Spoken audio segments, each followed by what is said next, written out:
because we need to update Munis, which is our payroll and HR software, but we can't really update Munis because we're always running payroll and doing other human resource related duties. And so we're creating issues where we can't update Munis to provide us more ability to more efficiently run the payroll. And you can see the problem. So at least at this point, that position it has been added in.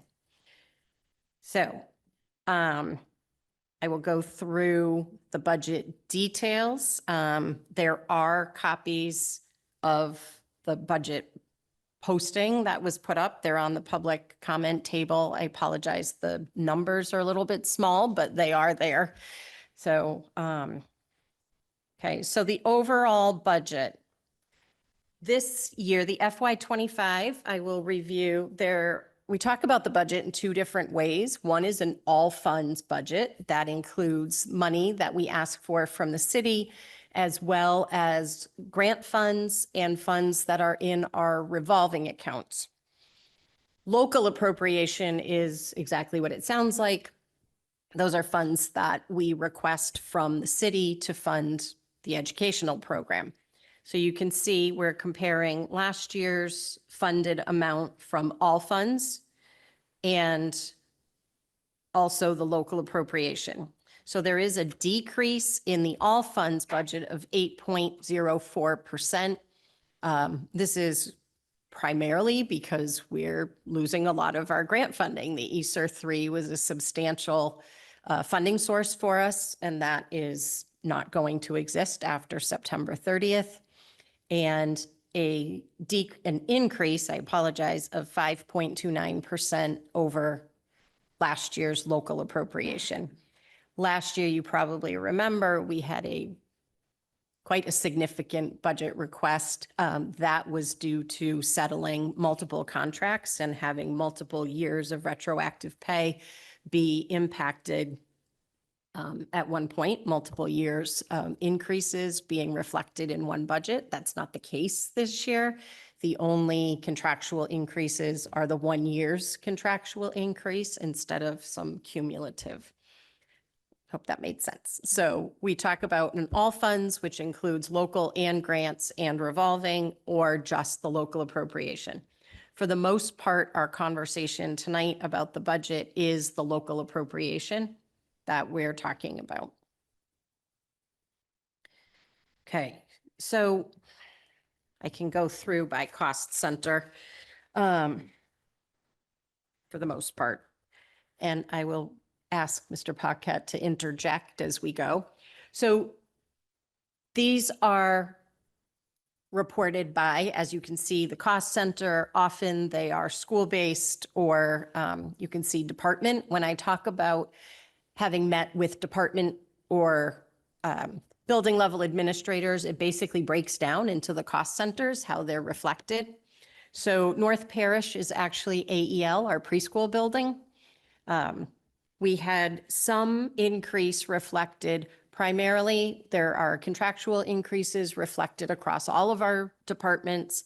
We also are using, we are not using revolving money in the funding of our preschool staff right now.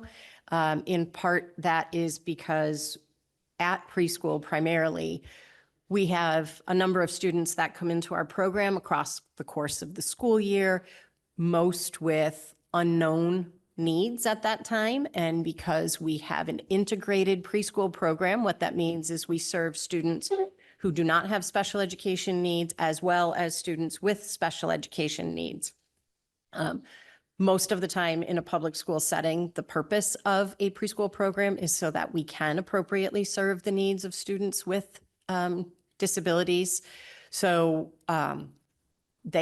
students are able to enter our preschool when they turn 3 if they have identified special education needs. And we don't always know when we're building the budget which 3-year-olds will be coming in and what their level of need is. So at this point, we are not recommending that we use the revolving because we anticipate that that could be necessary as we go through the year, and then we would need to use revolving for student supports. Federal Street, I'm not going to cover buildings or departments that have very minor increases or decreases. Most of the time, what you're looking at in some minor changes within a school are that we have contractual increases that get added into the salaries. We have staff that move between buildings. They may change. They may work in one building when we are building the budget. And then the following year, when we're building the new budget, they've changed to work in a different building. So salaries fluctuate somewhat. And in some places, we've added staff. Primarily, that occurs with instructional assistants to address student needs. So generally, a few percent one way or another is really reflected by those types of changes. Okay.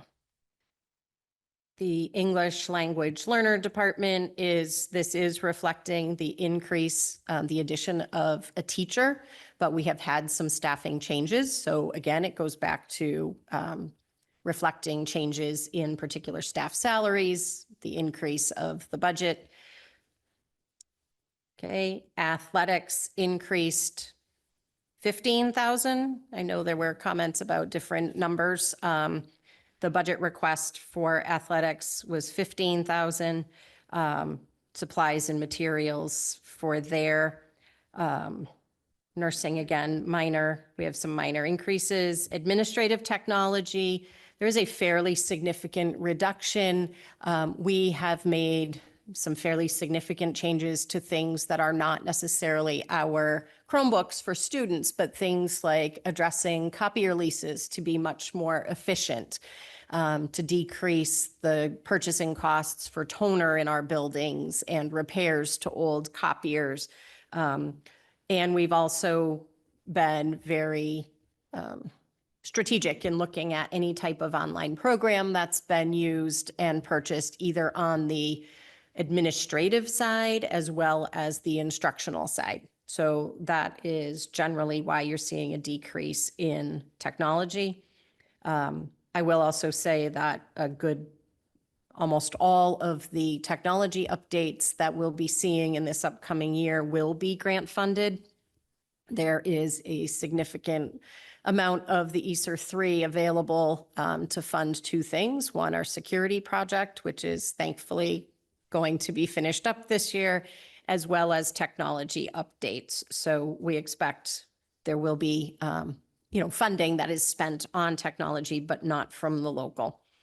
The increase in the assistant superintendent curriculum and instruction, that is the department, the curriculum and instruction department.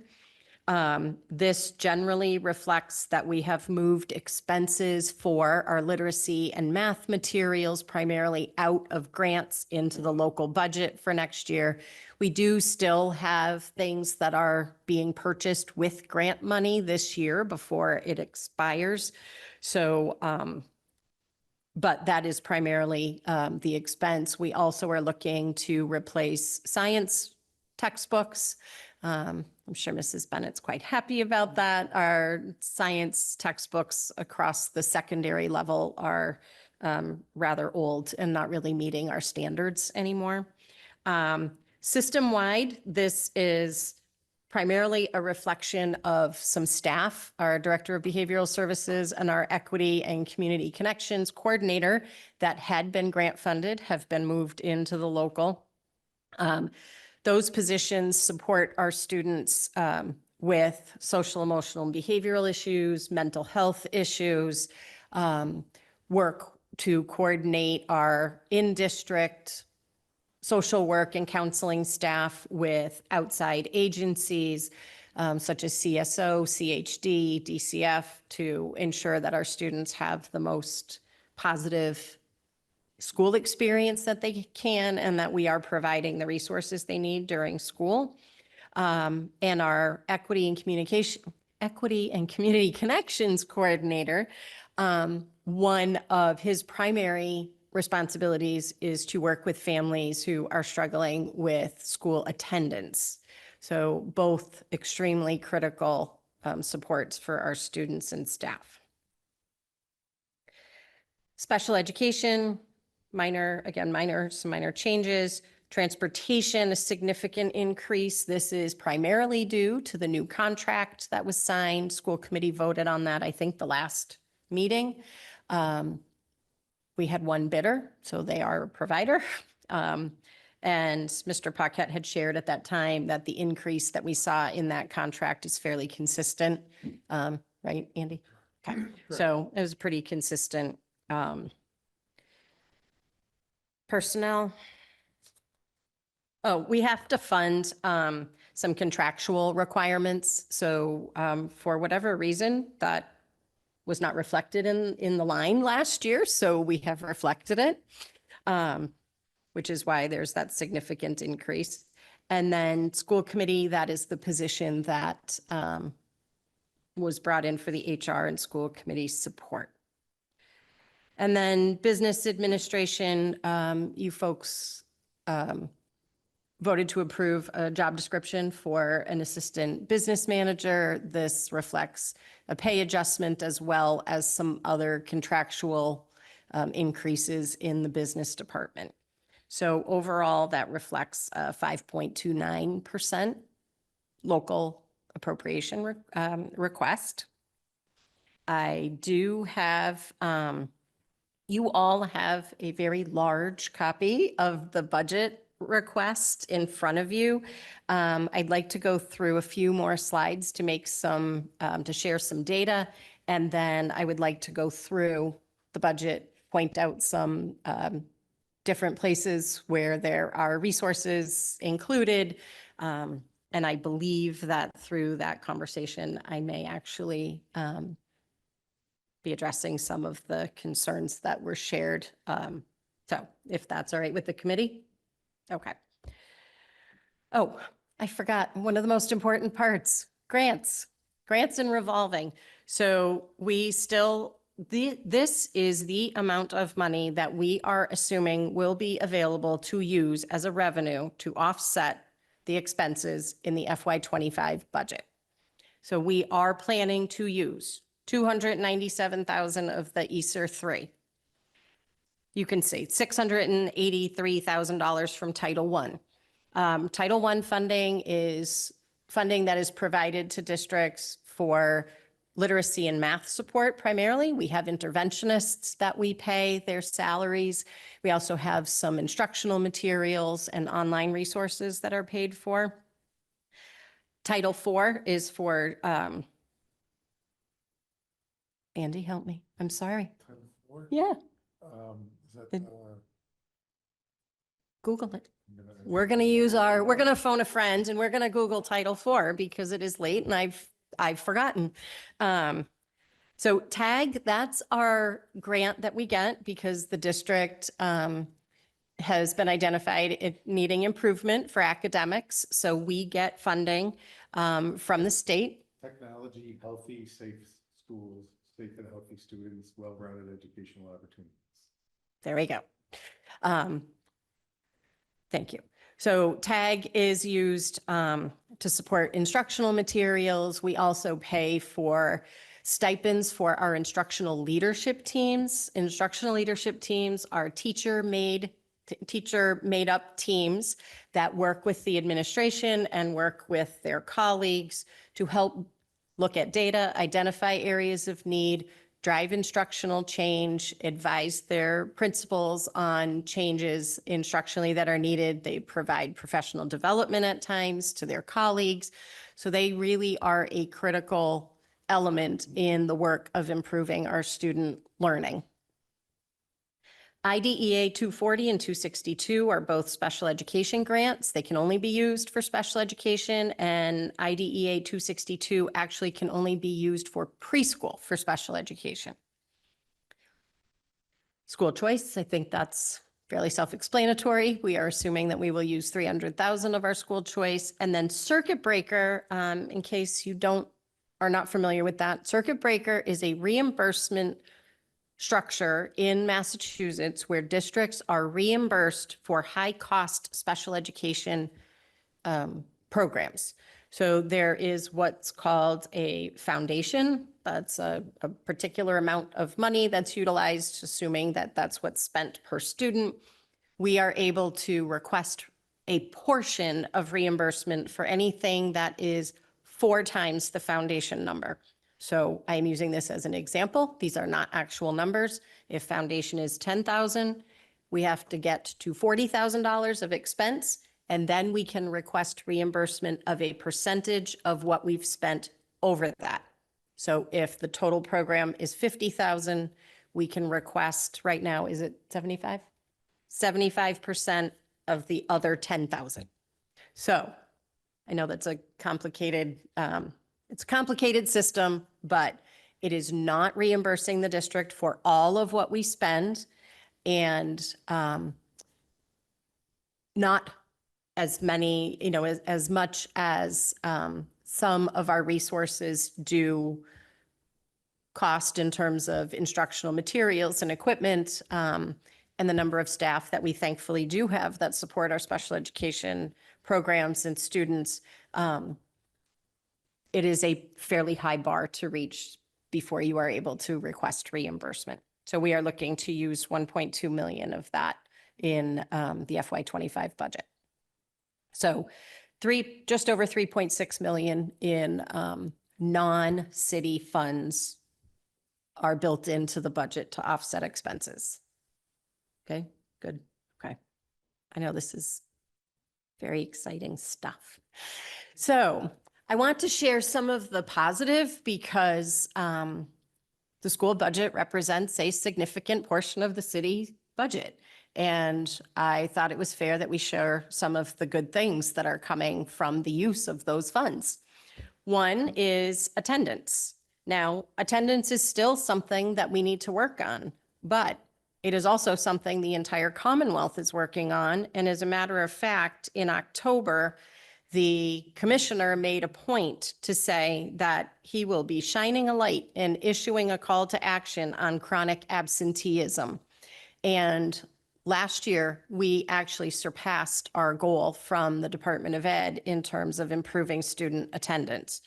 And we all know that if our students are not in school to be in front of our teachers, we are not going to be able to help them learn to read or write or make friends or do any of the other benefits that they garner from being in school with us. So I will share in FY23. Uh-oh. I have to go back. I got it. We are not going to be, we're going to be gentle with technology for the rest of the night. So FY23 is last school year. Last school year, our chronic absentee rate just from August through January was 37.9%. This year, in the same time frame, 30%. So, and chronic absenteeism is, the definition of that is missing 10% of the school year or more. Again, very striking numbers, but not out of the norm across the Commonwealth, unfortunately. As a matter of fact, in the meeting where the commissioner made the comment about shining a light, he also shared that 1 in 4 students across the Commonwealth has been identified as chronically absent since we came back from the pandemic.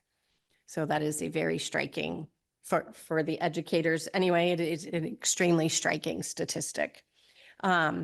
So attendance rate, that means positively, what percentage of our students are in front of us. Last year through January, 89.4, this year, 91.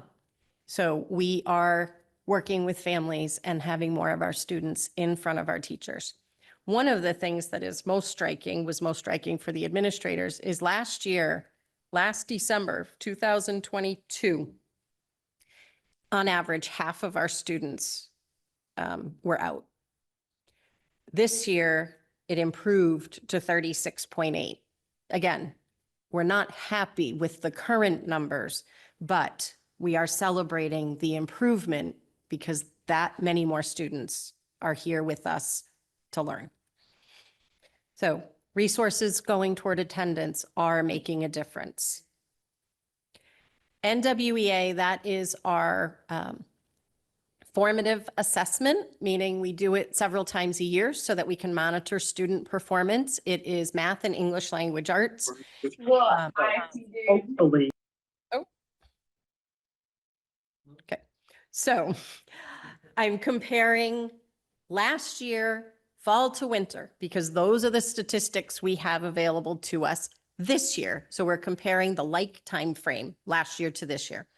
So last year, the RIT score, that is basically just it's a performance measure. It's consistent. So a RIT score is similar to using inches to measure someone. They're consistent, and an increase is an increase. A decrease is a decrease. So RIT scores last year from fall to winter increased. This year, our scores, I apologize, math, last year, the RIT score went from 196.6 in fall to 201 in the winter, so an increase. But this year, same time period, they went from 195.7 to 203.9, so greater increase. We also went, what we believe is the more important statistic to monitor is the percentage of students who are meeting their growth goals.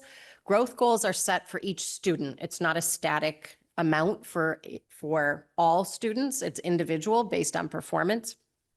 Last year, the number of students meeting their growth goal in math, 31.7. This year, in that same time period, 60%. When we look at English language arts, last year, we had a RIT score increase fall to winter of 3.4 points. This year, same time period, it was 6.1 points. So again, a nice increase. And the percentage of students who were meeting their growth goals in English language arts last year, 35.4. Percentage of students meeting growth goal this year in the same time frame, 56.8. Again, we want all of our students to be meeting their growth goals. That is our goal for the students. However, we are extremely pleased with the amount of growth that has occurred in one academic year. And we may have used the SSOS acronym previously, which I will define, Statewide System of Support. Those are folks from the Department of Ed that work with the district to help us in our improvement work. And a quote from them when we reviewed our mid-year data recently was that these reflect a pretty remarkable change. It was more exciting in person than to hear it from me being said, but they are acknowledging that these are nice jumps in performance. Also, NWEA, some of our special populations, these are groups of students that require a specific focus for us because they have been some of our most challenged groups of students. So our English learners, I'm just going to share the percent of students meeting their growth. In math, last year, 23.8 to this year, 72 in the same time frame.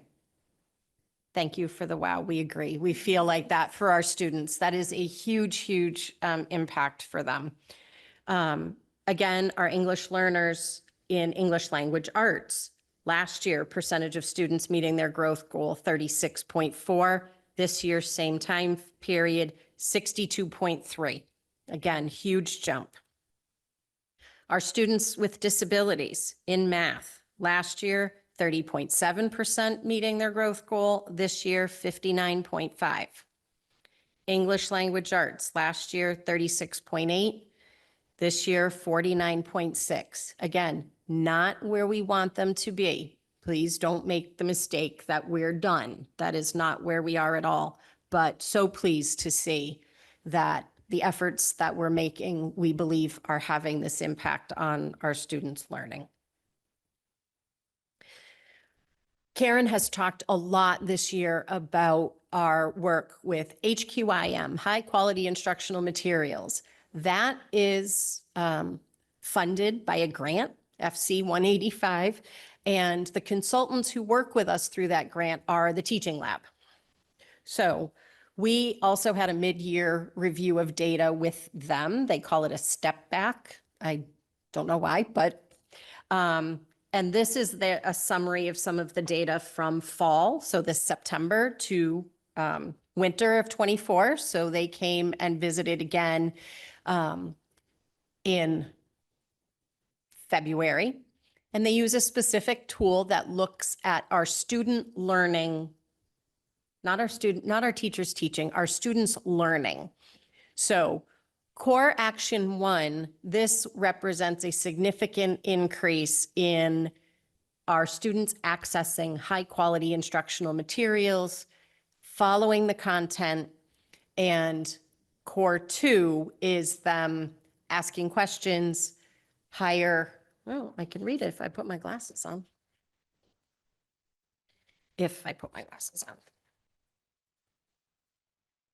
Core action 2 is regarding the questions and tasks in the text, and they are attending to features of the text. So them understanding the text that they are accessing, they dramatic increase, and they also are answering questions and engaging with tasks that are related to grade level vocabulary and understanding the impact of that, and that students are using evidence from the text to support their ideas. So these have shown significant increases in the numbers of students, percentage of students accessing those types of behaviors when they were observed in their classrooms. Also, the teacher-directed instruction increased from 61% to 92% in the observed classes. That doesn't mean before teachers were not teaching, they were. It is a specific reference to following the work in the curriculum materials and students accessing the specific materials that are provided through, in the English language arts case, it's CKLA, which is our ELA program, which you've probably heard before. Okay, I hope at this point. We also have 100% of the classes that Teaching Lab was in, the students were accessing the content that was aligned with the high quality instructional materials. So 100% of the students that were in those classes are getting, they're getting instruction out of materials that have been vetted by large numbers of professionals in the field and support learning on grade level content. The other piece that's extremely exciting is when the folks who were visiting looked at work samples from our students. 100% were doing work on grade level. The material was on grade level, and 72% of those were the students were able to demonstrate full comprehension of the standard. That, again, is, we think it was a huge bonus and shows all of the incredible work being done by our staff. And again, Teaching Lab said in their summary that we were hitting the use of HQIM out of the park. And that is our teachers in the classrooms using this and engaging in the professional development. Okay. The other thing that happened in the last couple of months is DESE visited 2 of our buildings, and the Center for District and School Partnership is the arm of DESE that came, and they observed in Federal Street and Newton, and they showed areas of strength, positive climate, the absence of negative climate, which I had a moment when I looked at that report, but it's the absence of negative climate, positive behavior management, and productivity, meaning the amount of time in the classrooms that are being used for active instruction, all areas of significant strength. The areas that we still need to work on are exactly what we're working on in professional development. So different instructional learning formats, meeting the needs of students who have different learning styles and needs. Providing feedback. That doesn't mean teachers aren't talking to our kids. They are. It means providing feedback in a way that enhances their learning of the content. So, but these are the exact topics that we are working on. So this is, again, positive that completely objective people who don't know what we're working on came into the district, and their observations in 2 of our schools reflect exactly what we believe are the things that we're doing well and the areas that we still need to show growth. Okay, so in the budget, because I have talked about all these positive impacts for students, and I also want to highlight where we are including funding that I believe will continue to support our students' academic growth and engagement and well-being. And I also believe will answer some questions. In the budget for FY25, we have maintained funding for all 12 counselors. At one point, several of them were grant funded. They are all in the budget. This is guidance counselors and social workers. For a district our size to be able to support this level of social emotional resources is incredible. But I will tell you that we utilize every moment plus some of all of their time. We have budgeted 428,000 and some change for physical education. That is maintaining the staff that we have had. Just a reminder, physical education and health are required for our students, so we need to make sure that they have access to those courses across all of their grades, and health is a graduation requirement. We have budgeted 303,000 and change for our music staff. That does include the 25,000 that is still in the budget for Strings for Kids for next year. This reflects the increase of a music teacher for next year. We have budgeted 362,000 and change for our art staff. That's consistent, what it has been. We have $38,000 in the budget for stipends for extracurricular activities. The stipends are dictated in our teacher's contract, and the list of clubs or stipended positions that are available are also in there. Teachers do have the ability to propose new clubs. There's, as a matter of fact, we have to provide funding for up to 2 new clubs every year, and our staff does take advantage of that, and they offer additional after-school activities for our students. We are still grant funding instructional leadership teams, which I already talked about. All of the requested academic resources are included in the budget. That does include $14,000 that was requested for the music department. So all of what was requested was budgeted. We have budgeted for all the field trip funding at all schools.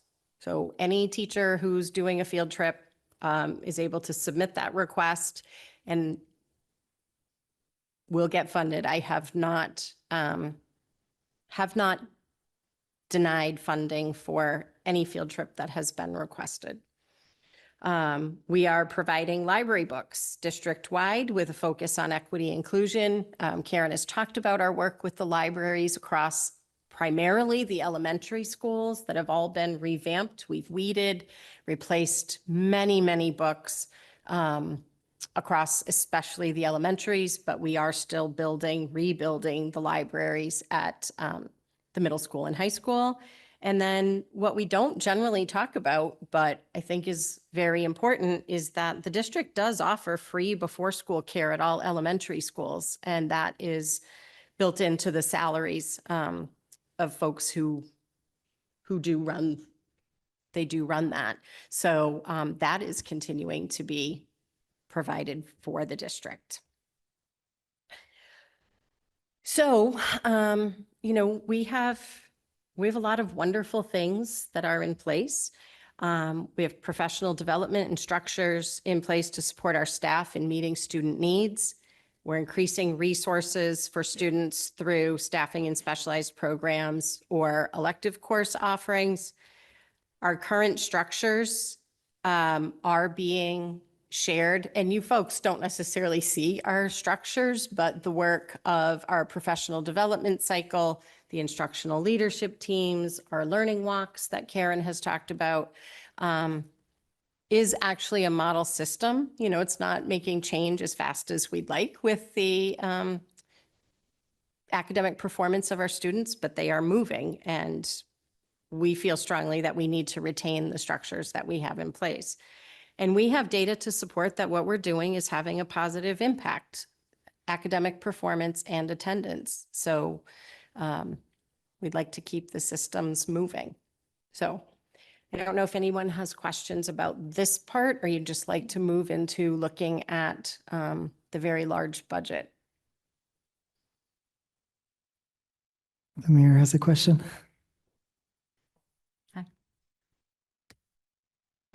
First, this is very impressive with the improvements. That's terrific. Thank you. I have my questions, I think maybe more for Andy, but so the Title I, you plan for 663 this year. Could you tell me what you've spent Title I the last couple of years? Would that be on your computer? If not, that's okay. We can tell me later because I have a few questions.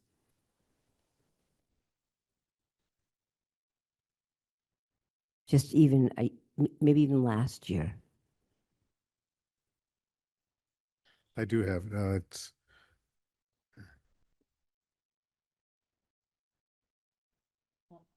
No, I've got the report up. The columns are too small that it's, now they're showing up as the number signs here. Title I, here we go. It's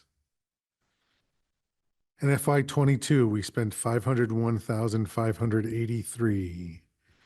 In FY23,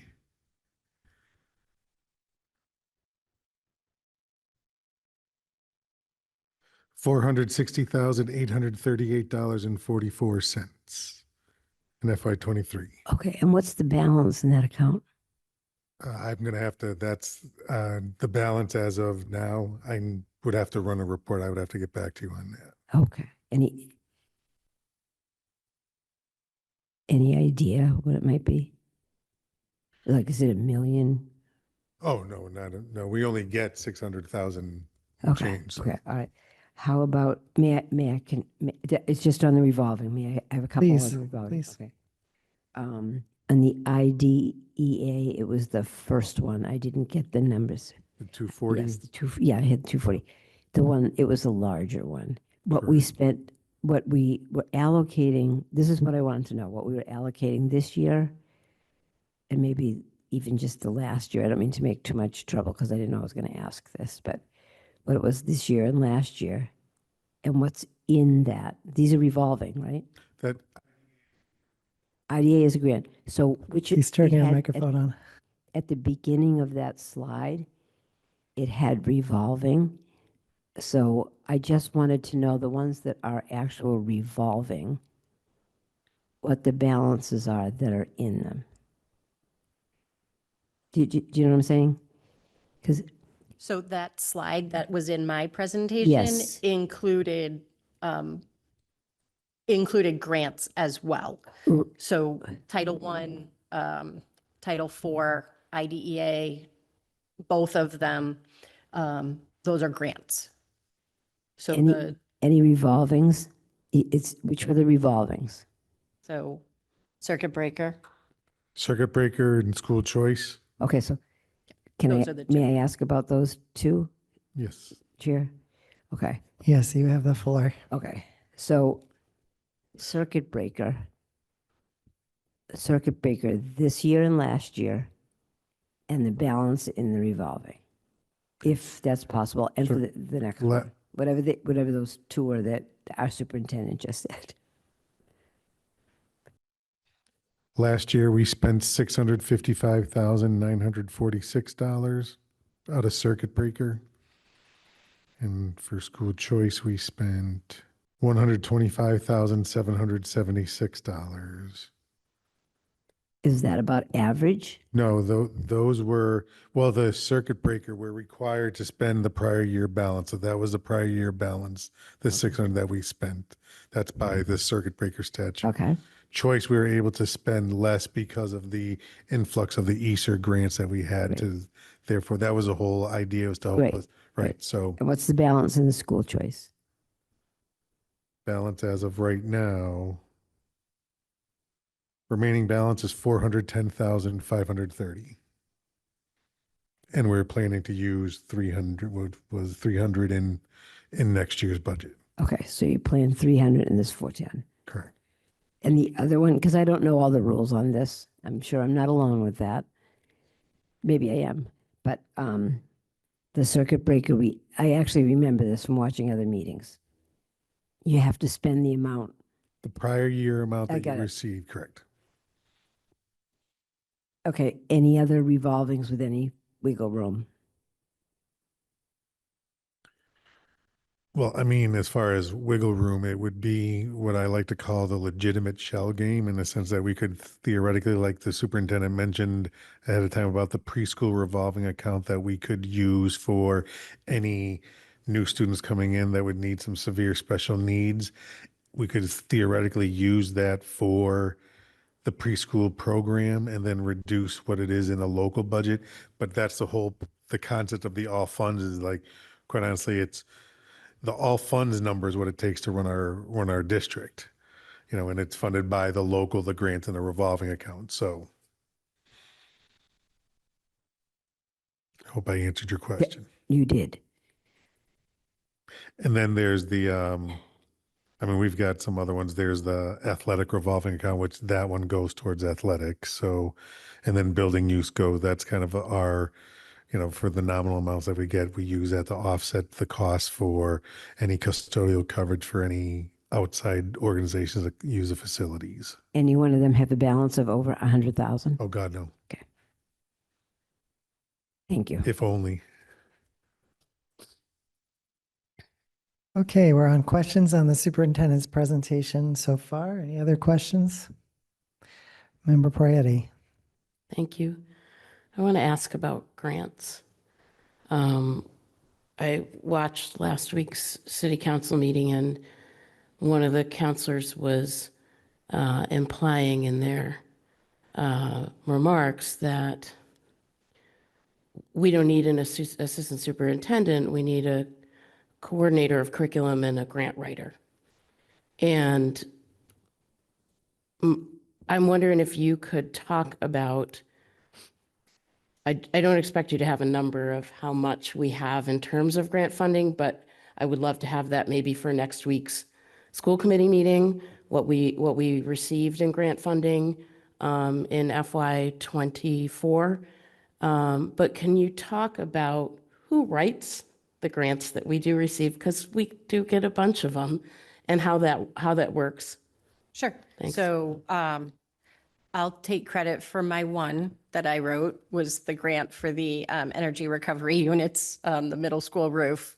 But outside of that, Dave Messing, our Director of Pupil Services, writes the 2 special education grants, and then Karen writes all the others. So all of the title grants, Title 1, 2, 3, no, I apologize. Dave Messing writes Title 3. So 1, 2, 4, she wrote the grants that we received for the high quality instructional materials, which has been hundreds of thousands of dollars. She wrote the Reimagining History, which is providing for professional development based on the new standards. I'm trying to think of any other grant she's written, but it's, over $1 million. And I think, Karen is the Director of Teaching and Learning, and the grant writer. So that sort of encompassed, I think, in that discussion, it's sort of a title Great. issue. Thank you. If I may, for example, I just have the FY22 end of the year financial report, which is a required report that we submit to the state. Backing out, I'm just rounding out the special education grants.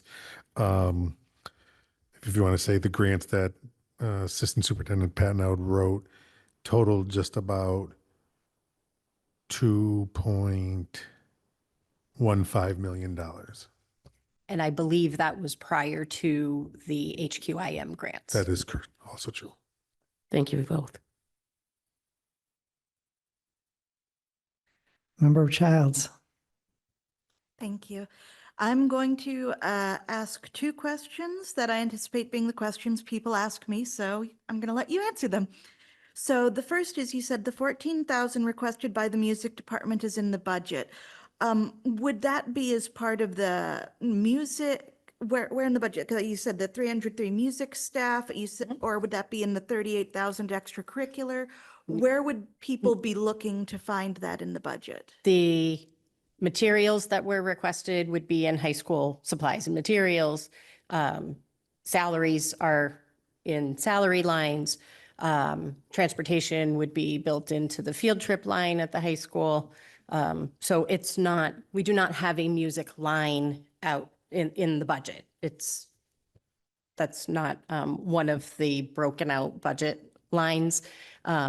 But they're interspersed into the different lines reflective of the category of the request. Okay, and the second question, just because I know people will be asking me this, of the elementary schools, Four Corners received a 10% increase when they had the largest budget to start. And I know people are going to ask me about it, and I'm pretty sure I know where the differences are, but there's anything that you have to say about that Four Corners increase? So one of the elements, and it would have, you're sort of preempting the line, the department discussion, which is fine. One of the largest lines that was an increase was in the social worker. We had a change in staff, and on our teacher salary schedule, depending on your degree and the number of years worked, salary fluctuates. And so the person who left was making less than the person who came in. So that reflects actual salary. The other piece at Four Corners is integrated arts. I know that was a question. So the new position for instrumental music was added into the Four Corners line. The integrated arts teachers at the elementary, as was referenced, go to all three elementary schools. So it doesn't really matter in terms of form and function where their money lies. So prior to this, just for the sake of ensuring, because when we build the budget, we literally go through the entire staff list and make sure everybody's in the budget. So to ensure that we had all people present and accounted for, they were primarily listed in two buildings. So the library media specialist, correct me, Andy, that had been grant funded, believe was added to Four Corners, and the new instrumental music teacher was added there, but both positions will serve all three elementary schools. And generally, I think most people familiar with our schools realize Four Corners has our highest need elementary level special education program, where every student in the program has an adult with them. So if we had 12 students in that program, the classroom actually has 13 adults. So that, given that personnel is our highest category of spending, that reflects in the Four Corners cost center. So those are primarily drivers for the increase. Thank you very much. Did that answer? Yep, that Okay. was exactly what I was looking for. Okay, good. Other questions about the superintendent's presentation so far, knowing we'll be going through the line item review? Well, not line item, but detailed budget review. Let's say it that way. It was more for relief of everybody to not think we were going to hit every line. Sorry, I know the big copy's loud a little bit on the microphone, but much easier for everybody to see. So, and it was either too big or too small. So we went with too big. Okay, good. Just checking. Okay. And folks, also, it's listed on our agenda that we would take a break at 8 o'clock, but that I think assumed a 6 p.m. start time since we started a half hour late. Tonight, I'm going to assume our break can happen at 8:30 if we need one. Okay, go ahead. Okay. So going through the cost centers, I apologize. I have notes just to make sure. I don't forget anything.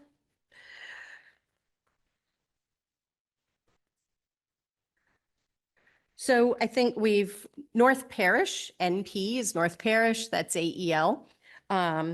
I'm only going to talk about the significant line changes, not anything like I mentioned previously that had a minor increase, decrease. North Parish, the increase in teaching staff costs, it's, 79% increase. That actually generally reflects that we are not using revolving funds. And again, any staff line, just so I don't keep repeating it, every staff line reflects the contractual increases. So that increase generally reflects that we are not using revolving at this time. Social worker, we had a split position. The preschool has had a split social worker position. We did not take it away. We just moved the funding to one line for accountability, in terms of making sure we had our people accounted for there. We do not expect a change in social worker coverage at the preschool. 119%. Again, the paraprofessional increase of 119% is again the revolving funds situation. Andy, you're going to yell if I say something incorrect, right? Absolutely. Okay. And then instructional supplies does reflect a 50% decrease, but after Merrill, who was the director at the time, solicited supply requests from the staff, looked at the clerical supplies that were needed and ones that we still needed, she put forward a budget that reflected a decrease in the supply budget. So, and the field trip, just so you see, that is reinstated exact amount that had been in prior and had been grant funded. So any questions for AEL? Mayor, yes. Two questions. One is the number of students last year and this year, if you happen to know it. If you don't, that's okay. We I can find that. Okay, you don't. Okay. And that revolving, what's in that revolving? If Andy has that, and if not, we can get it another time. You're welcome. Give me a minute, please.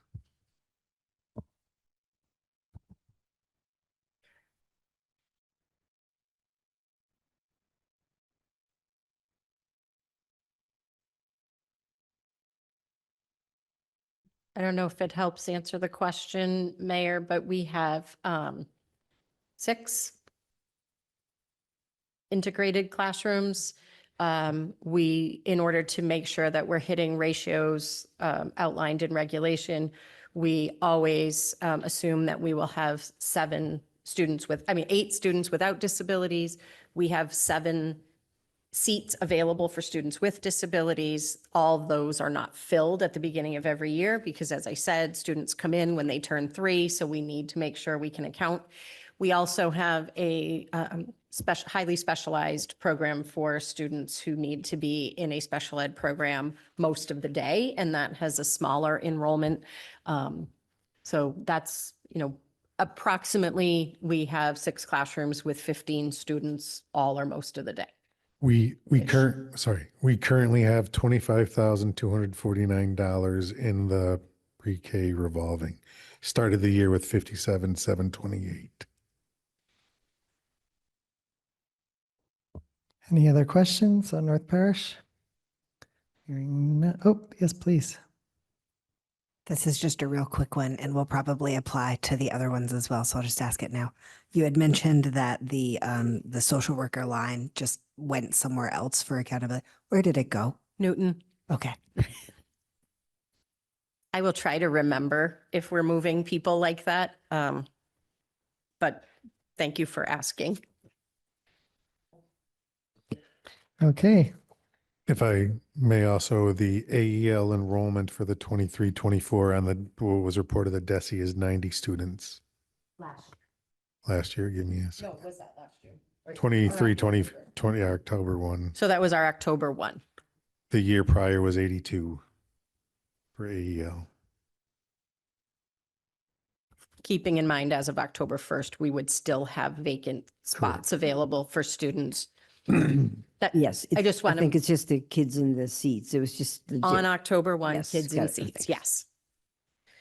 Okay, so the next building, page 2, is Federal Street.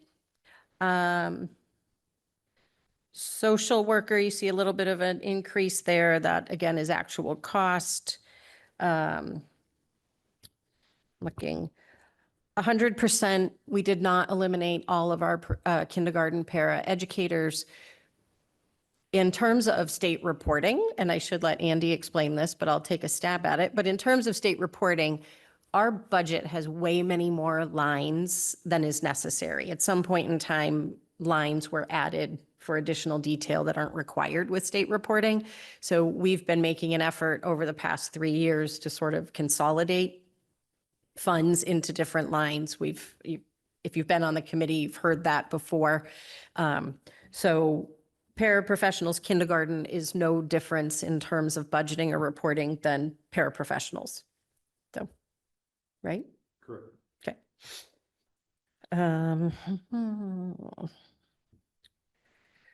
And then, Andy, you're gonna have to remind me. Oh, in, last year, under the building monitor, there's a fairly significant change. It's because we had a position in that line that didn't actually go in that line, so we've moved it. So we didn't lose people, their money moved. And Andy, I apologize. Can you remind me why we have a 58% increase in the special ed paraprofessional? Maybe you can't. Okay.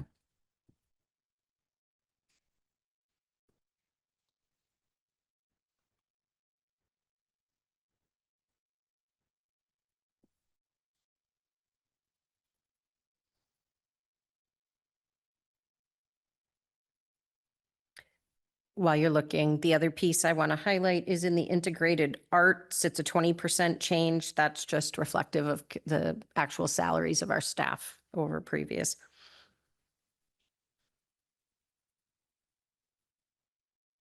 That's also the not using revolving account funds. Thank you.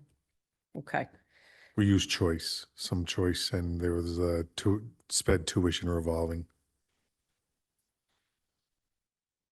I don't know if there's any questions about Federal Street. Again, most of the lines are minor change, so seeing none. Oh, there.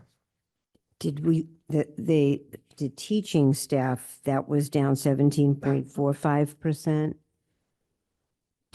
Are there less teachers there or less children? oh. Was that the reduction from the, so last year when we did the budget, we budgeted for X number of teaching positions, but later identified that we were able to reduce one, but it wasn't reflected at that time, so it's reflected. We anticipated needing an additional position So- when we built the budget, and since we're comparing from the original approved budget, it was no longer needed, so therefore that's a reduction. And then the other reduction changes are to Andy, would you please turn on your microphone? new positions that were less expensive than others. And the student population there was about the same from one year to the other? Actually, yeah.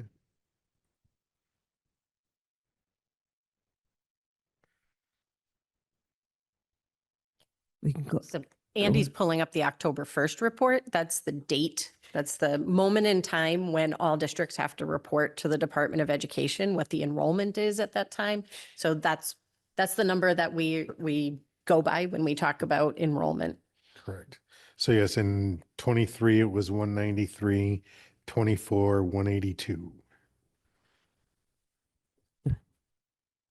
Okay.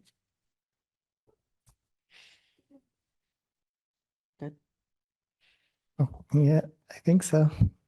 Yes. Okay. Four Corners, I think we've hit the highlights due to the questions previously. I'm just going to scan quickly. Some of the changes like special ed teaching staff, like I said, the social worker, that's just reflective of changes in personnel and salaries. Building monitor, again, change in personnel. And then instructional supplies and office supplies, again, when Mr. Browning solicited from teachers, looked at what they had, what they needed, he gave us a supply request that was less than last year.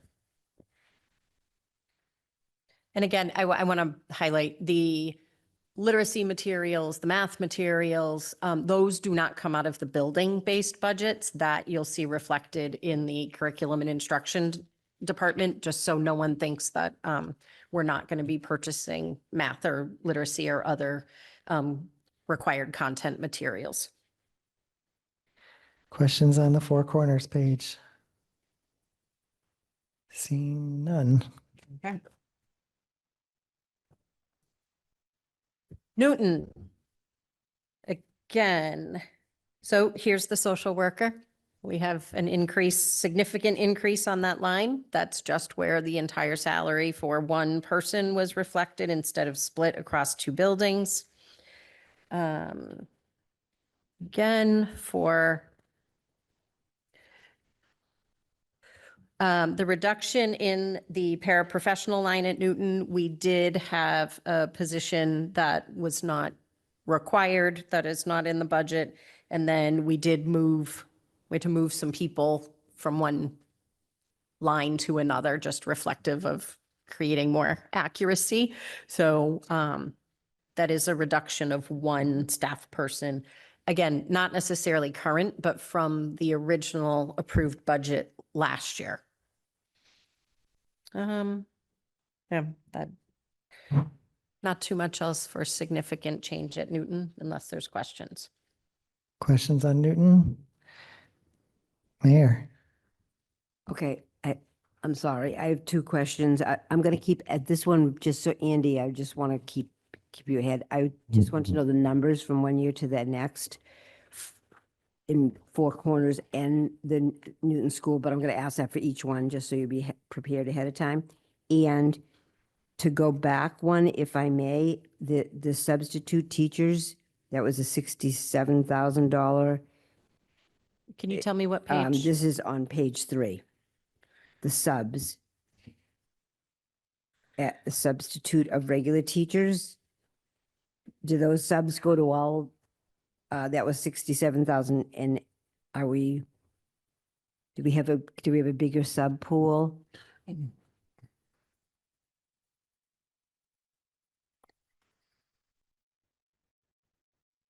It looks like last year was about 21,000. I just wondered. We have a long-term sub there for the year, so it's Oh, great. categorized there. Thank you. Okay. And then you can tell me later the numbers. I don't want to keep interrupting. So This is what sorry. this is for, so please keep asking.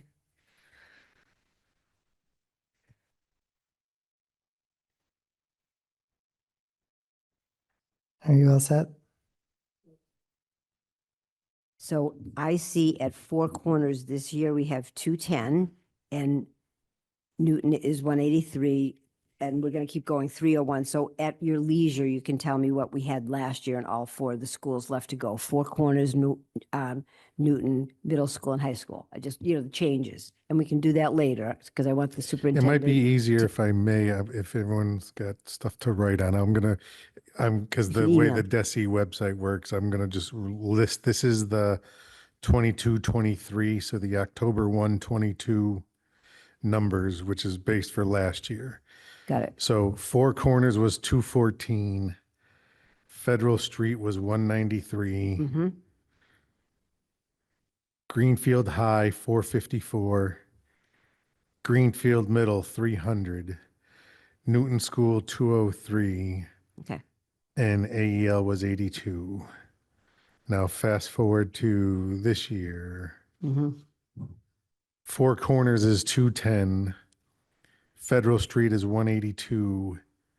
Greenfield High is 448. Greenfield Middle is 301. Newton School is 183. AEL is 90. Thank you. What other questions are there? Seeing none? Okay, Oh, that are- was Newton. Okay. Caught up? Okay. okay. On to page 5. All right, middle school, we are getting into more lines. So again, I just want to make sure all the committee members are clear and people at home, if you happen to be looking at the budget. In terms of Math and Science Academy, grade level staff, that doesn't really matter in terms of us accounting for teachers. So please don't worry and think that if we don't have any staff listed under grade 5, that we're getting rid of 5th grade. We are not, despite the desires of the 5th grade students. They still have to come. So I just want to make that point. So for the line, you'll see Greenfield Middle School guidance and school counselor, 183% increase. But if you look at the line below it, which is social worker, that is zeroed out. So they've just been combined. Sorry, I got very loud there. The athletic coaching staff was moved from the middle school and just added to the high school totals. So you'll see generally the athletic supplies and expenses have been moved into the high school. Okay.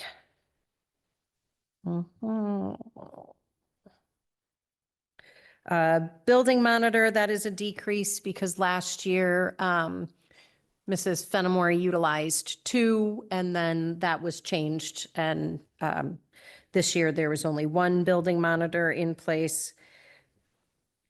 And then again, you'll see for the most part, the athletic supplies have all been moved to the high school line. And that's it. For the most part, the middle school lines are generally reflective of specific staff people leaving or being hired and contractual increases. Questions on page 5, the middle school? Seeing none. On to page 6, Oh, we're moving. high school. I know. More lines. Okay. Okay, extracurricular activities increased. Again, that's putting some of the money that was grant funded in last year and just reflective of any stipends or costs associated with extracurricular activities. Oh, where'd it go? Instructional electives, we did not cut half of our staff. This is reflective of money being moved into different lines rather than the reduction of any positions. The 2 people who were budgeted, their positions continue to be funded and filled. It's just, again, putting them in the correct places. You'll see the reduction of social worker at the high school. We did not eliminate a social worker. The money was just moved. Looking. That increase in grade 8 teaching staff is generally where the elective money went to due to staff people moving different positions within the high school. Okay, high school integrated arts, again, we didn't lose anything from last year to this year. It's people moving into different positions.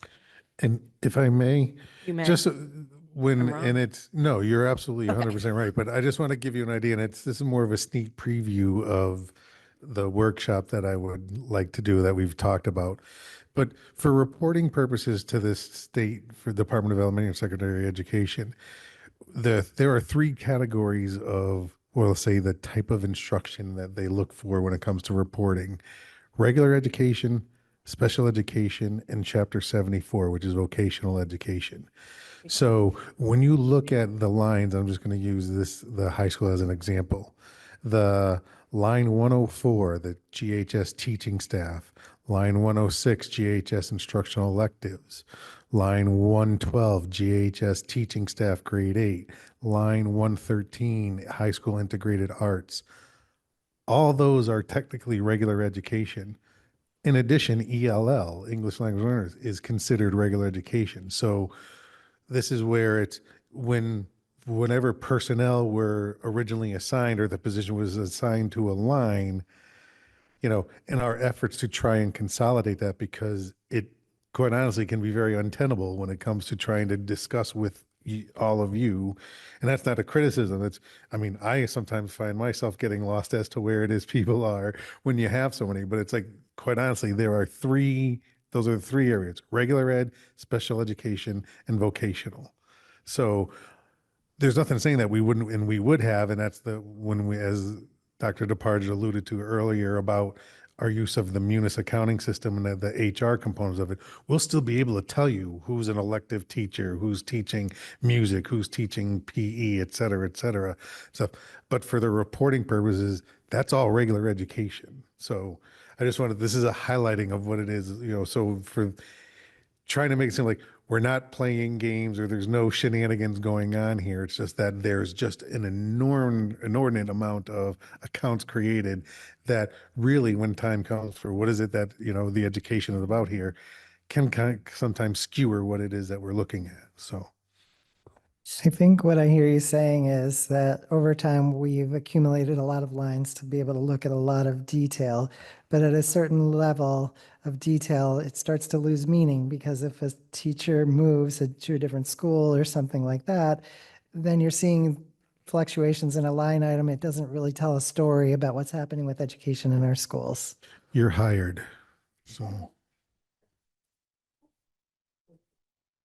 Go ahead. Member So, Martini.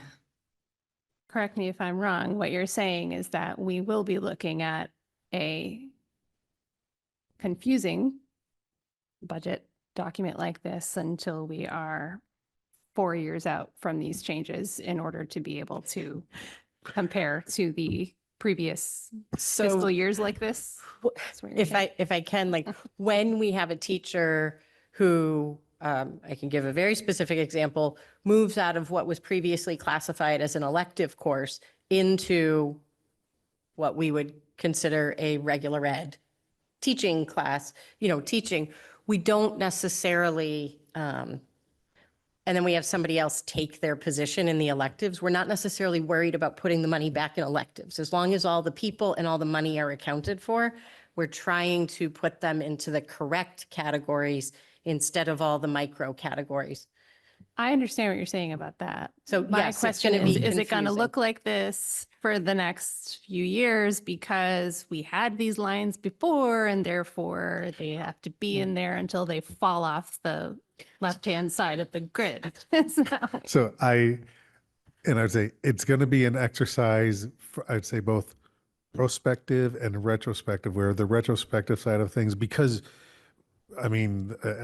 this is my company's third time back in the district here, and it's been something that I've always wanted to change, where it would be worth the exercise to go back and for budget presentation purposes to make those historical changes, because we know the lines that need to be, in a sense, consolidated into one, so that as we go forward and we do this, as I've been talking with the assistant business manager, it's, I'm gonna say, it's an easy technical fix to go forward as what we're talking about doing. And, she agrees and everything. So then it's like, once we do the prospective part, the retrospective part is actually going to be easy enough, because I'm just going to, quite honestly, because all that information for when we do our budget development is exported into Excel so that we can share with everybody and manipulate as needed. It's going to be a worthwhile exercise to do it. So fingers crossed that going Heartedly forward. agree. That would be a worthwhile exercise. I'm very pleased I will not have to do it, however, but I'll watch when you guys look at it that way. No, you won't. I won't, no, I won't, but I'm really happy for all of you that it'll get done. My apologies for the digression. I just wanted to kind of level set as to that's what, when we're talking about some of the things that, you know, she references when people are being moved. Okay, so again, so I'm getting back onto the high school. I've moved down to where we're talking about building monitor. That really is, we had people change positions. And so we've accurately reflected the salaries of the people who currently hold them because sometimes during the course of a year, we have a lot of movement within our staff, either within a building or between buildings. So oh, I was saying, my goodness, 750% increase. The addition of the $45,000, that's Beacon. That's our alternative high school program that has, since its inception, been grant funded, and now we need to move it into the regular budget. So that's where that is under other services principal. And we actually had a decrease in athletic supplies.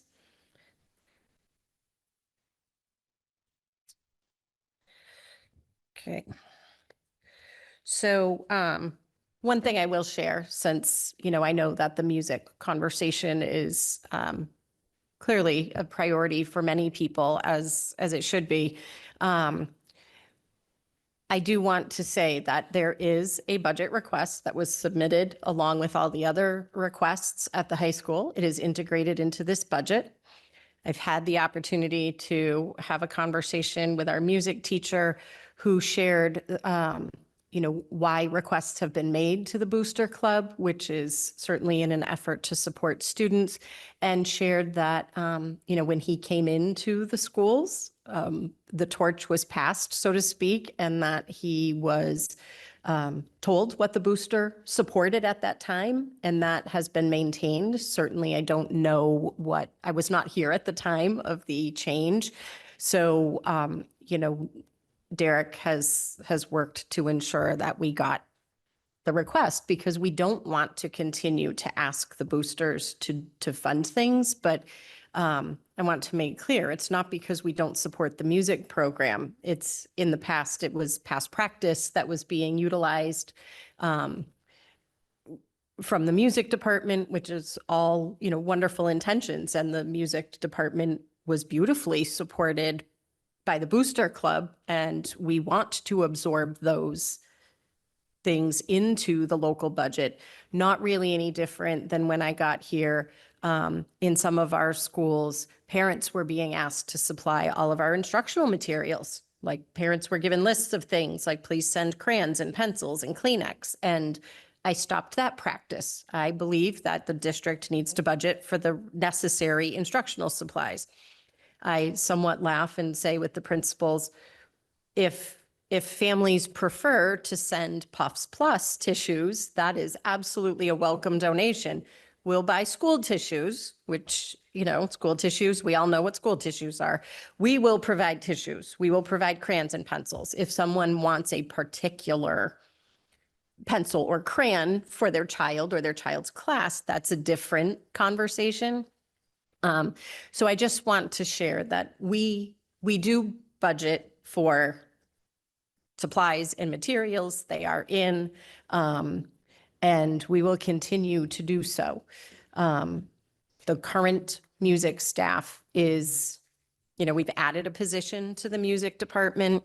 The year that, you know, I appreciate that in the past we've had higher numbers in some places for our music department, but when we look at the context of the district at the time, we had ELT at our middle school.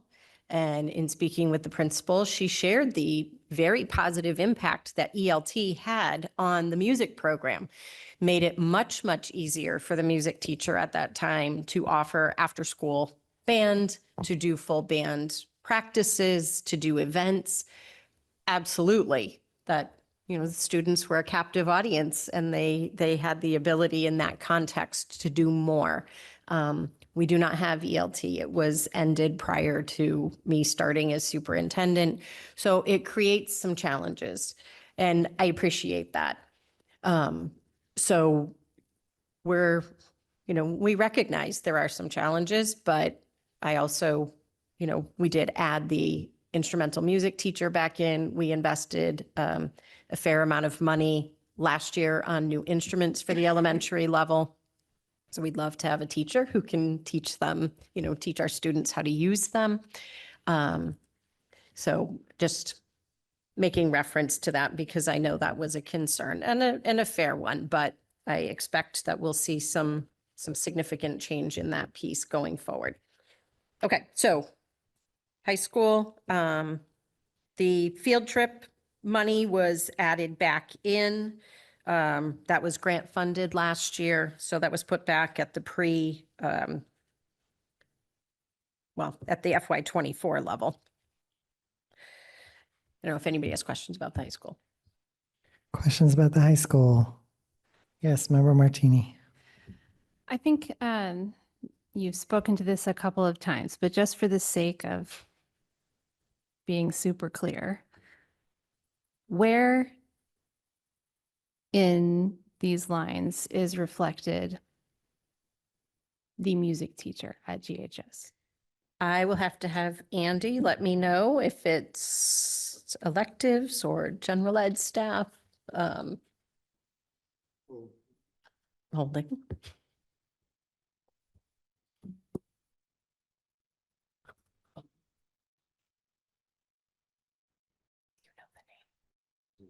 Yeah, I have to tell him the name.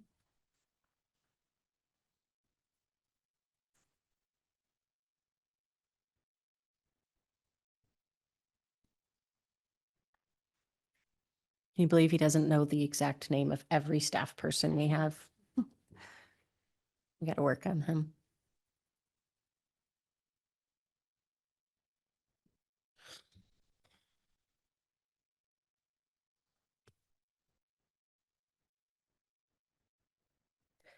The other piece, Kate, when you're asking about the music teacher's salary, there are stipends for the music program that are separate from the salary. They're embedded in other lines where other stipends for extracurriculars are. Mm-hmm. While Andy's looking, when the budget request from any department, including the music department, Mhm. is incorporated into this, where do the instructional supplies go? So depending on the exact request, it would either go into, it could be general supplies if they're asking for things that are pencil post-it like. It could go into GHS elective supplies. It could go into instructional supplies, could go in for transportation field trips. So really it depends what thing it is that we're funding. Thank you, Andy. Integrated arts. Okay, so that it's line 113. Correct. Okay, and I can only assume that if a field trip or field trips is included as part of that music budget, it goes in the transportation field trips line. Generally, Is that's where you would see that? Is there, in the past year, how many music field trips have been requested for approval for funding? to the best of my recollection, so field trip requests, just to clarify for everybody, field trip requests go from the requesting teacher to the principal to me to sign off. To the best of my recollection, I've been asked to sign off on one. And it was funded? It was funded to the best of my recollection, absolutely. Okay, I'm asking because the correspondence that I've received seems to consistently bring up three things: field trips, uniforms, and instrument repair. Mhm. So where would you see uniform maintenance or replacement? It could be in any of the places that I said. It could be instructional supplies, it could be elective supplies. Quite frankly, if it's, a music repair shop, because if we can't repair it could be under district contracted services. Okay. So And do you know off the top of your head if you have had requests to approve funding for instrument repair? off the top Did I of- just mix two topics? Instruments and uniforms? I'm sorry. Well, I'm fading. It's here. all right. It's getting late. I do not recall getting any requests. Last year, we had requests for elementary. I don't recall, but I don't have all Okay, of the okay. requisitions in front of me, but You- I think that the past practice of asking the booster to fund the bulk of the music expenses is what was. Part of that, right? So, Yes. Okay. Was there any part of the budget that was requested by the music director that was denied in this? All of the music, as far as I'm aware, all supply and equipment requests that were forwarded from departments to me were incorporated into the budget. Okay, and I have a related question. If there are stakeholders, such as parents who wish to have input with a department head into their proposed budget, how can they do that? Well, you mean with a principal or curriculum? If you know, someone has an idea about what they would like to see the music department put into their budget request for the next fiscal year, how would So- they go about doing? at That- the- oh, That's the role of the school council. That's what I was going to Hmm, say. look at that. Look at Sorry, you. yes. I've answered a lot of budget questions. You could answer Sure. that one. So the school council's authority is to advise the principal and the buildings as to what it is they'd like to see within the school, and that's the venue where that should be occurring. Right. And Dr. DeBarge, could you review when generally and how school councils meet and are open to people?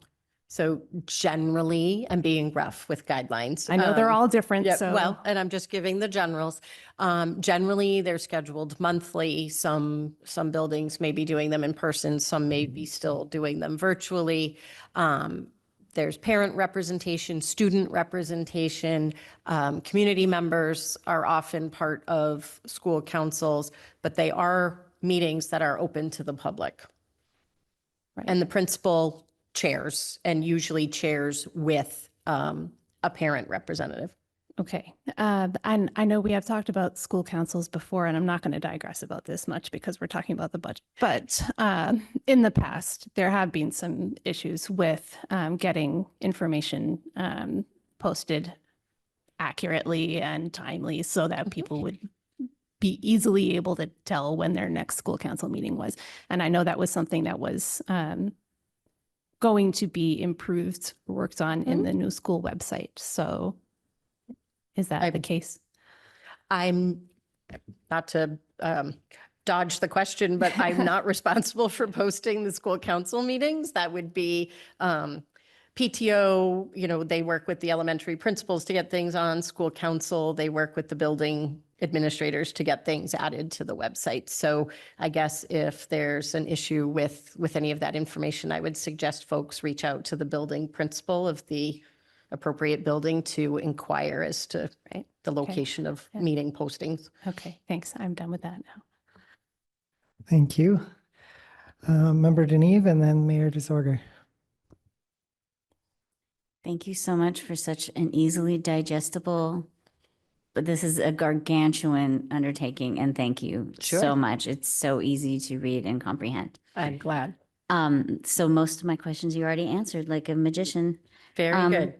But I did have one question, and it was about the Booster Club because we've had lots of emails and people have come and spoken.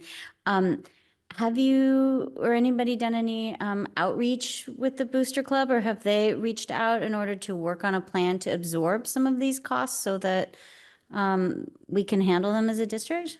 So I'll be, so generally the booster, as far as I'm aware, would work with, they certainly work with music teacher, and then generally boosters are at high schools and they generally work with building administrators. I don't know if there's been any communication. But honestly, the scope of the budget request out of the music department is fairly easily absorbed. Okay, So, so everyone who's unless- listening. Unless the music department, unless the band all of a sudden wants to, go to an international competition, we might need to chat about that. But the budget request that was submitted this year is easily absorbed into the budget. Even if there are budget cuts, it's $14,000 in a $24 million budget. I understand. Thank you. I just wanted to make sure that people understood how that worked and Yep. so that they can go forward and get that. Sure. Thank you. Mayor? I think this would be for Andy. It's just something I don't know. If on every salary line item that we have salaries throughout every school for all different positions, like health insurance, it's 80-20 for city and town. If you found out that the cost of health insurance was going to double or triple, would that change the salary numbers? Okay. Microphone. It would not here because the health insurance is on the city side of the ledger. Other questions about the high school? Okay, before you move on, I think it's time for a 5-minute break. Looking at the clock up there, we'll resume at 9:04 p.m.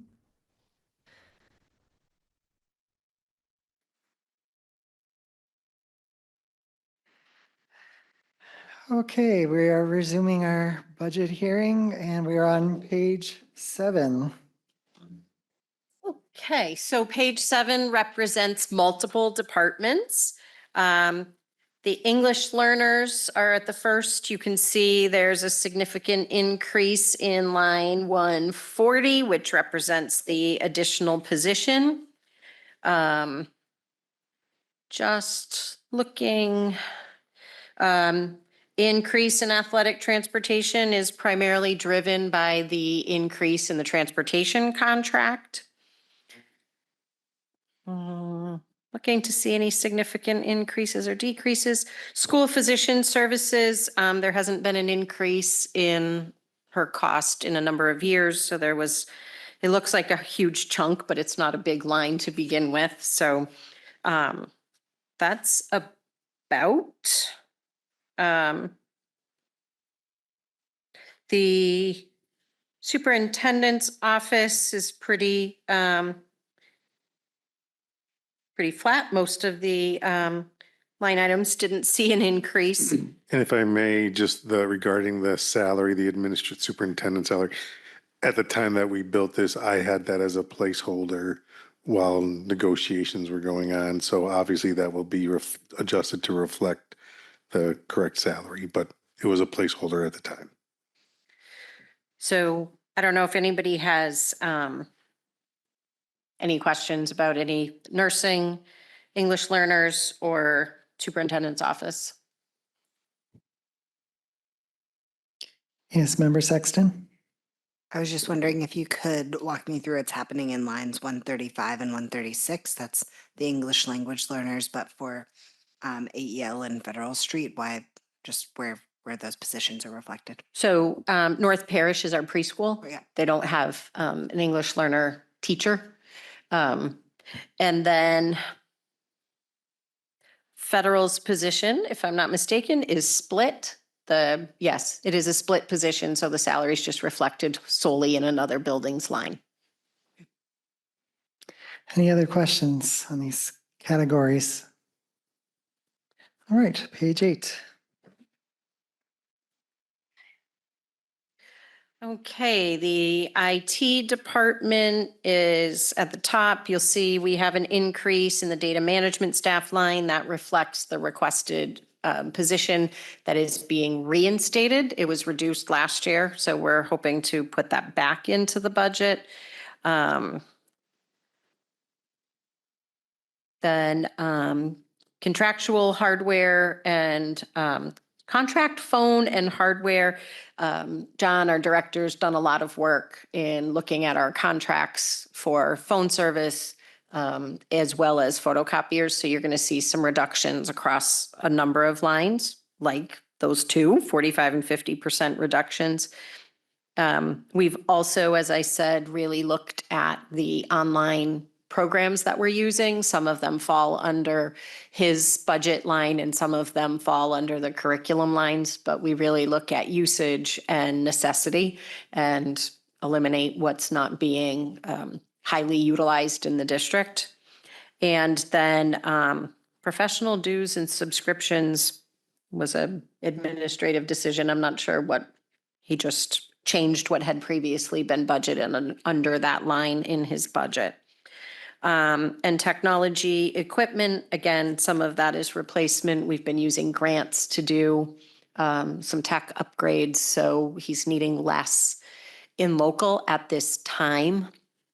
You know, I think it's fair to share with the committee that at some point, as the grant funds are gone, the replacement cycle for the Chromebooks is still going to be needed. So you should expect to see some change in that to reflect a replacement cycle. It is much more wise to replace a small percentage of Chromebooks annually than to try to do the full scale replacement that we're somewhat forced to do. For two reasons. We're going to have a fairly high number of Chromebooks go end of life, meaning that they no longer take security updates at one time. And we have the grant funds available now. So we're somewhat out of necessity. We have the money, so we need to make the purchase now, but that'll be spread out over the course of the upcoming years. So the next department is the Assistant Superintendent's Department. So scrolling down, you can basically see that the instructional supplies district-wide, we've added some local back, but we're still using a fair chunk of grants. So the all funds for instructional supplies is 285,000, but only 79 of that is reflected in the local. Again, at some point, there is going to come the need to move the purchase of all of our English language arts and math materials into the local budget. Tech instructional supplies. This is primarily the addition of Naviance, which is in part the college and career, one of the college and career readiness resources I referenced. Naviance is used middle school and high school to help students do career interest inventories, strength inventories at the high school level. They're looking at, you know, career searches, college searches, things like that. But it's a structured curriculum that's driven through the Naviance program. So we're hoping that that'll be a helpful resource for our students. So that's the assistant superintendent. So all the curriculum and instructional resources reflected there. And then system-wide is somewhat of everything else. Our employment screening, testings, not anything funded. We do post at times ads in the recorder for jobs that come up, as you'll see. Marketing things like we are, it's a surprise, but Mrs. Halpin's recording some radio ads for kindergarten registration. So don't tell anybody. It'll be a surprise when you hear them on the radio. So it's just an accumulation of things that need to be used to make the district run. So I don't know if there's any questions on this page. Questions? Yes, Member Sexton and Member Briley. What is line 204? This is system-wide undistributed salary. I just don't understand. That's the Social Justice Coordinator and Director of Behavioral Services that were grant funded prior. Thank you very much. Member Briley. Thanks. If we didn't, this is line 213. I'm talking about the parking lot rental. Yes. If we didn't rent that parking lot, would we have space for our middle school staff to park? No. Thank you. we don't really have space for them to park now. Other questions? Other questions on page 8, My Page- apologies. page 9? Oh, we're almost there. Okay. This is primarily the special education department reflected. The administration special ed, for the most part, that reflects the reallocation for the assistant director of special education.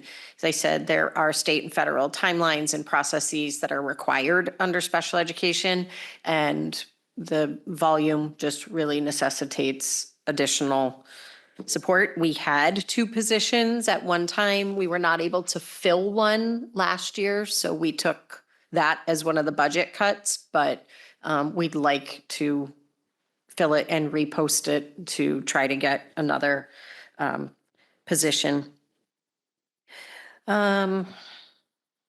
So psychologists district-wide, we're estimating salaries. We had 2 retirees several years ago. This is really, adjusting for our estimated hopeful salaries. Tutors, special ed, we did not eliminate them. Their salaries were moved to a line more reflective of, it's just tutors, special ed. We had duplicate lines. And then what you'll really see at the bottom, a fairly significant decrease in our out-of-district tuitions. And if you look in that far right column, P, you'll see the significant use of grant and revolving funds to offset special ed tuitions, so $2.2 million. And then at the bottom is section 504, that's general education services that are needed for students who have physical or mental impairments. That's the language in the 504 rules. But it is still considered general education. So we do have some funding for services that have been needed in the past and cover what typically has come up for students under section 504. Anything? Okay, good. Okay. All right. Facilities. Before I even start, I'm not going to say it for every line. You folks know, I believe that we have a new facilities director, and Mike, our current facilities director, moved a lot of things from building to district, from supplies to equipment. So you're going to see quite a bit of shifting between budget lines. Right? Okay. Okay, so I'm just scanning down to see if there's anything hugely significant, but you'll see, one line such as contracted services, building and maintenance at Four Corners is up, but then maintenance and contracted services at central office is down substantially. So at the end of the day, his department is only looking at a 2.3% increase. So I apologize, decrease. So it really just shifted. One of the things that was in last year's budget was some machinery needed to clean and polish floors, which were purchased. So that's reduced from this year's budget allocation, which was $50,000. So I don't. Questions on page 10? Member Sexton? Just for man. Andy, you just said that 2.3 per 2.39. Please speak right into the microphone. You said that 2.39% was a decrease. Then I'm reading all of these wrong. There's no parentheses. Yeah, there's no parentheses on that. There's no parentheses on the percentages, but on the dollar amount there is. It's a form of, On line 283, the total for that correct. category. It's not Don't showing see up a- on I our don't see a- report that way. Look at page 10, line 283.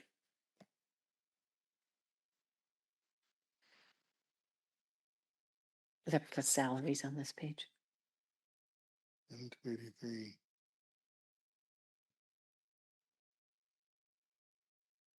Yeah, that's weird. Hmm. I'm looking at my Excel here and that has a negative, so Okay, well, yeah, we'll fix it. okay. Thank you. I don't think you've been reading them all wrong. No, it's That would be bad on page 10. No, you're good. Thank you. We'll make sure that we correct. Any other questions on page 10? All right, page 11. The last page. Okay, transportation, there are a variety of transportation costs. Special ed transportation staff, you folks know, I believe we have our own transportation department. They provide a significant amount of out-of-district transportation for students who attend specialized programs. They also provide almost all of the special transportation in district. So they are also members of collective bargaining, so there is some contractual increase there. Transportation contracted services, that's the contract. So field trips, transportation for special ed, transportation for field trips district-wide, those are handled out of the buildings. And we have to provide transportation to the school that moved into the district. So you'll see an increase there. And then gas repairs, the cost has gone up substantially. And so we're reflecting an increase in that line for the cost of gas and repairs for our in-district vehicles. Then personnel, again, these are a lot of HR functions such as the, incentives that are part of contracts. That's where the sick leave buyback reference was from the cover sheet that we went through. It was classified under personnel. That's where that is. That's a contractual requirement. We also have funds that need to be allocated for Unit A, our teachers, and Unit C, who are primarily our paraeducators, for course reimbursements. That's contractually required. You'll see those reflected. And then there's some expenses for the committee, dues, legal, and then the business office expense at the end. The primary increase was covered at the beginning with the what is primarily a salary adjustment for the assistant business manager. And that is that. And it's actually 5.29, not the 5.86. There were some adjustments between the time we had to publish in the recorder, and so the amount you have that you were presented with this evening reflects the 5.29 accurately. So that is that. Questions on page 11? Mayor DeSorger? Line 284. Why is that one so different, all funds in local in 24 as opposed to in 25? And is there? It's a combination of, yes, the revolving account. We have a transportation revolving account for the transportation that we provide for other districts. We have not allocated that to that line, which we've done in the past. In addition to what we have to do, because our transportation drivers are hourly. So we, in a sense, plan for the worst once we, as far as, when I say the worst, like everybody working the maximum hours that they're potentially could. So that is I'm going to say what is reflected there. So it's a combination of planning that they're all going to work full time in a sense for the number of hours that they normally drive, and not applying the transportation revolving account funds that we get, because we don't know how much we're ever going to get, because those are hit or miss as to what it is that we're going to provide. Anticipating your question, We're projecting we technically have $252,000 in the transportation revolving account. You're getting like a mind reader. I do also want to share that one of the things that we are starting to do is we have to get into a replacement cycle for our district transportation vehicles.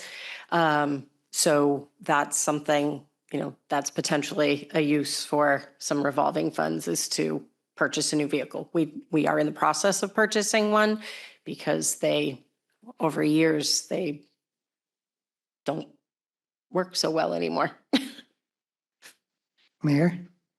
On that, you do a lot of other school systems, right?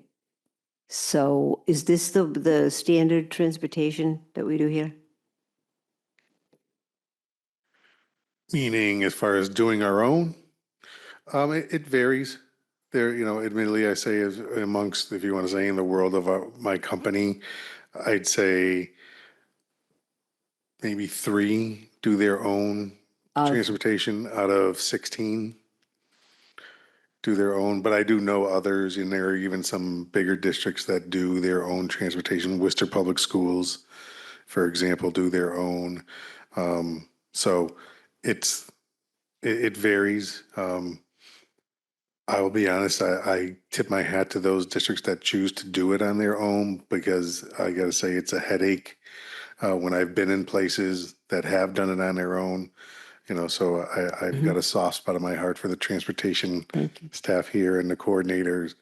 But yeah, so doing it on our own was a decision 2 administrations ago, I believe, 2 superintendents ago, and a business manager and a transportation coordinator felt that it would be more cost effective and the potential for revenue generation to help with operations.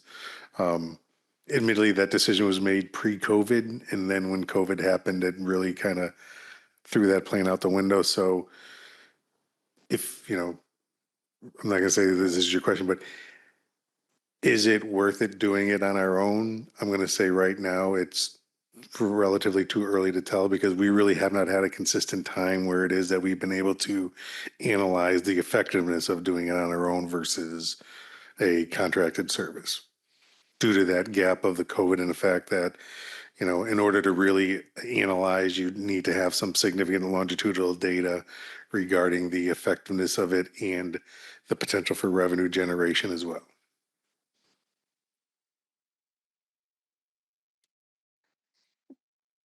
Any other questions on page 11? Okay, we are through with the page by page. So is there anything else you want to say, Superintendent? I just want to reiterate that I want to go back to where I started at the beginning to say that I believe, and our administrative team believes, that the work we have been doing for the past 3 years is starting to show an impact for our students.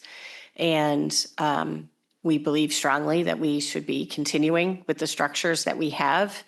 And I appreciate it's always challenging to try to allocate a budget that meets the priorities of everyone in the district. This was my recommendation to you folks. I will say always, you can do whatever you feel best with the money. And, administratively, we will make it work. If it's really something that would be challenging, I'll share that. But, it is, as soon as you vote, it is your budget to do with as you will. So I appreciate the support that I've had in the 3 years. This is my last budget. So I really appreciate the support of the committee and all of your appreciation for the resources needed to make the changes that all of you have prioritized. So thank you. Thank you. And with that, I would hear a motion to accept the superintendent's budget for FY25 as the school committee budget for FY25 at the total amount of $24,120,000 and 120. How do you say that? 24, such a large number, $24,120,359. So moved. A motion from Member Martini. Is there a second? Second. A second from Member Deneve. Discussion?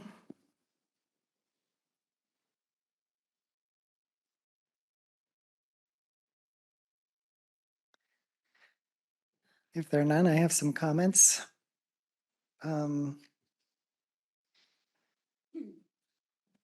I feel like these discussions are difficult because money not put in one place has an impact on a student, and money where money put in another place could have a benefit to a different student or could have a benefit to the students as a whole.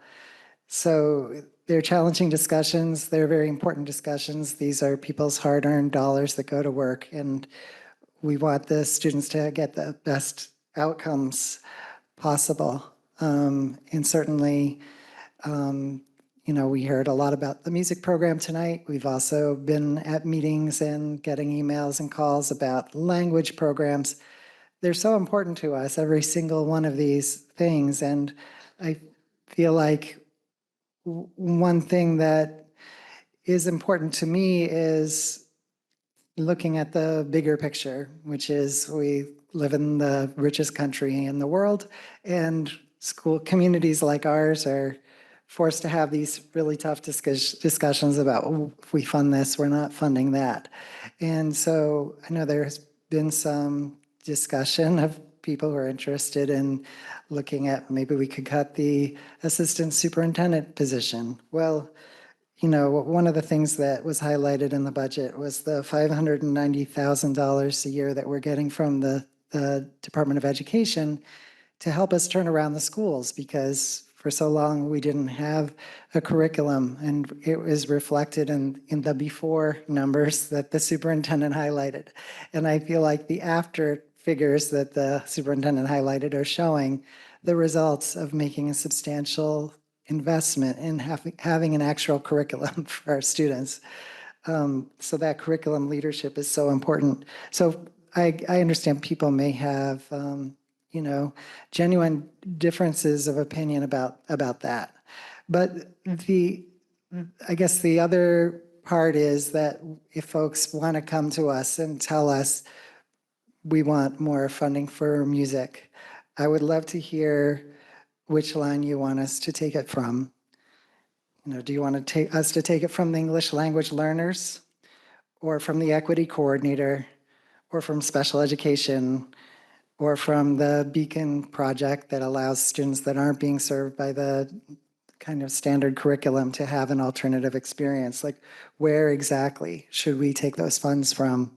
So I think that important questions to answer, but I think the even bigger question to answer is, why are we in a position where we have to make those types of decisions that are so painful?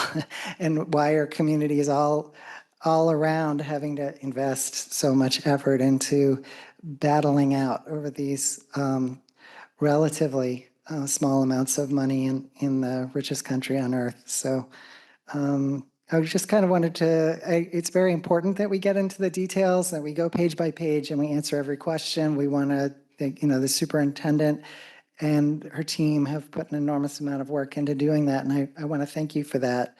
I also want to applaud our students who've been applying themselves and have changed, they're the results of those numbers. They're the ones who made those changes, and they did it with the help of their teachers. So I want to thank the teachers very much for everything you've done to turn those numbers around. And I want to thank the administration, and the superintendent, the assistant superintendent, and everyone for what you've done to make those changes. And I also want to thank you, the school committee members, and not just the ones sitting at this table, but ones from previous groups of school committees, because I personally feel like some of the most important choices we've made were approving the appointment of the assistant superintendent, Karen Patnod, who's done such a great job and who I feel so fortunate has agreed to take on the superintendent role going forward. And our hiring of you, superintendent. You really came into a tough situation and you've really dug in and no one's worked harder. And you've applied everything you've known, and it's such an honor to be the recipients of your final budget. You're attending your final budget hearing. So I just really want to give applause to everyone and repeat the superintendent's appeal, like, please let us keep doing what we've done, what we're doing, and let the systems that we put in place continue to work, because that you can see the results in the numbers and in the response from the consultants and experts who come to visit our schools and say we're on the right track and we're making a difference. Thank you for letting me talk. Anyone else have any other comments before we vote? All right, I think we should do a roll call. Oh, yes, please, Mayor. I think you worked very hard and did a great job. I just want to say, I'm going to be abstaining on this budget. I just want to explain that. I'm going to do that every year because you'll see that from the next 4 years, because I'm looking at the overall thing and I am sitting and I just wanted to explain where I am. I said, I have another thing that I kind of hinted at because I'm looking at significant insurance increases. I'm not sure that I can legitimately be doing this, but I'm sitting here taking it all in, and I think you made wise choices overall. So I just wanted to say that out loud, so when I was abstaining, my teammates here understood why. Thank you. Any other comments or questions before we vote? Secretary Deneve, I think we should do it by roll call. All right, roll call vote. Secretary Denise, I'm a yes. Vice Chair Martini, Yes. Chair Johnson Musad, Yes. Mayor DeSorger, Abstain? Member Proietti, Yes. Member Sexton, Yes. Member Childs. Yes. The motion passes with one abstention. All right. Thank you, everyone, and congratulations. Thank you.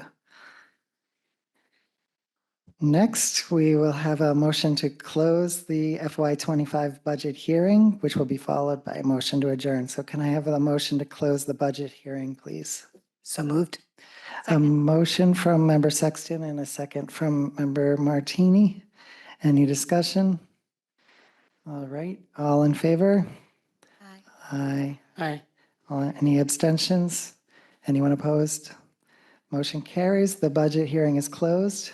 Now we'll like to hear a motion to adjourn our school committee meeting. So moved. A motion from Member Seconded. Poole and a second from Member Sexton. Any discussion? All in favor? Aye. Aye. Any opposed? Any abstain? We are adjourned at 9:35 p.m.